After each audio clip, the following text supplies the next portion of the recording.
اگر یہ مساجد مدارس نہ ہوتے، کہیں بھی جہاں میں مسلمان نہ ہوتے۔ بسم اللہ الرحمن الرحیم، نحمدہ و نصلی علی رسولہ الکریم۔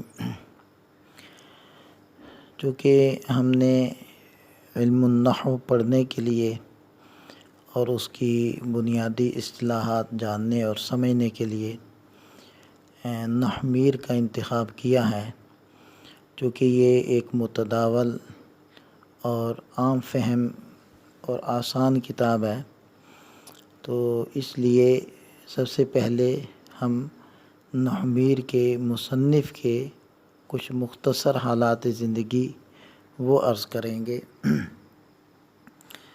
تو نحویر کے مصنف کا نام علی بن محمد بن علی ہے، اور یہ صوبہ جرجان کے سادات خاندان سے نسبی تعلق رکھنے کی وجہ سے سید میر شریف اور سید سند کے لقب سے مشہور ہوئے۔ ولادت و وفات 22 شعبان المعظم 740 ہجری کو جرجان کے طاغو نامی بستی میں پیدا ہوئے، اس لیے آپ کو جرجانی کہا جاتا ہے، اور 6 ربیع الثانی 816 ہجری کو وفات پائی اور شیراز میں دفن ہوئے۔ علم مقام حضرت کا کیا تھا؟ موصوف بہت ہی زیادہ ذہین اور سمجھدار تھے۔ اللہ تبارک و تعالی نے ان کو تمام علوم عقلیہ اور نقلیہ میں مہارت کامل عطا فرمائی۔ انہوں نے زمانہ طالب علمی ہی میں کتابیں لکھنے کا سلسلہ شروع کر رکھا تھا۔ تصنیفات میں انہوں نے علم تفسیر، پھر علم حدیث، علم میراث، علم فقہ، علم منطق اور دیگر علوم میں کئی کتابیں تصنیف کی، اور علم نحو میں نحویر فارسی زبان میں لکھ کر ابتدائی طلباء کو علم نحو سے واقف کروانے کے لیے بے حد مفید خدمت انجام دی، اور جس کا اعتراف تمام اہل فن کرتے ہیں، اور عرصہ دراز سے یہ کتاب نصاب میں داخل ہے۔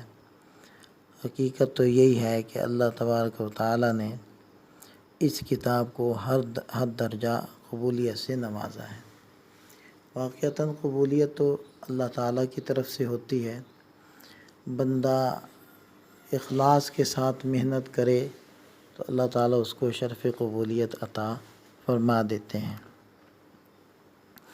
یہ تو مختصر طور پر حالات زندگی تھے حضرت مصنف رحمۃ اللہ علیہ کے۔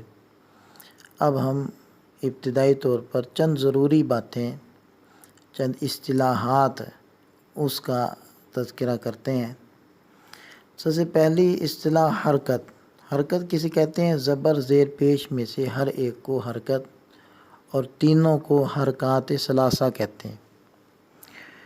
اور متحرک حرکت والے حرف کو کہتے ہیں، ضمہ پیش کو کہتے ہیں، فتح زبر کو، کسرہ زیر کو، مضموم وہ حرف جس پر پیش ہو، مفتوح وہ حرف جس پر زبر ہو، اور مکسور وہ حرف جس کے نیچے زیر ہو۔ سکون اور جزم، یہ سکون یا جزم حرکت نہ ہونے کو کہتے ہیں۔ حرکت نہ ہونے کو سکون اور جزم کہتے ہیں۔ اسی طرح ساکن اور مجزوم وہ حرف جس پر حرکت نہ ہو۔ ایسے ہی تشدید، ایک حرف کو 2 بار پہلے سکون اور پھر حرکت کے ساتھ پڑھنا، جیسے مدہ، اب پہلا ساکن ہے اور دوسرا متحرک ہے، اور مشدد وہ حرف جس پر شد ہو۔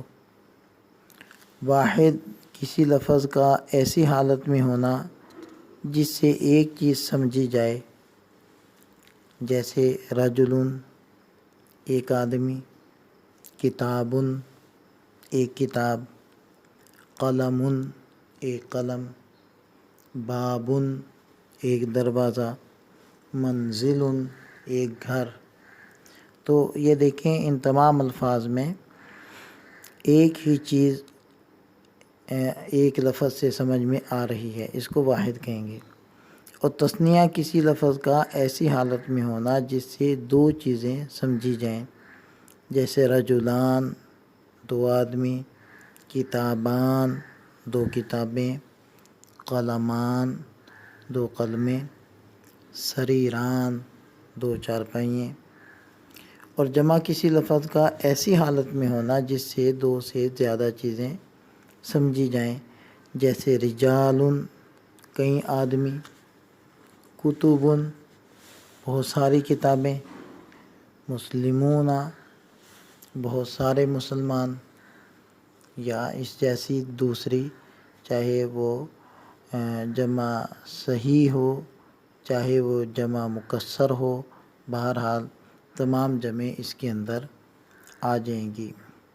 تو یہ کچھ بنیادی اصطلاحات ہیں عربی پڑھنے والے، عربی گرامر سمجھنے والے اور علم نحو پڑھنے والے کے لیے ضروری ہے کہ وہ پہلے ان بنیادی اصطلاحات کو سمجھے، اس لیے کہ زبر کا لفظ استعمال نہیں ہوگا آگے جا کر، بلکہ فتح یا ضمہ یا کسرہ یہ الفاظ استعمال ہوں گے، مضموم، مفتوح، مکسور یہ الفاظ استعمال ہوں گے۔ اس لیے کسی بھی فن کو سمجھنے کے لیے اس فن کی اصطلاحات کو سمجھنا بہت ضروری ہوتا ہے۔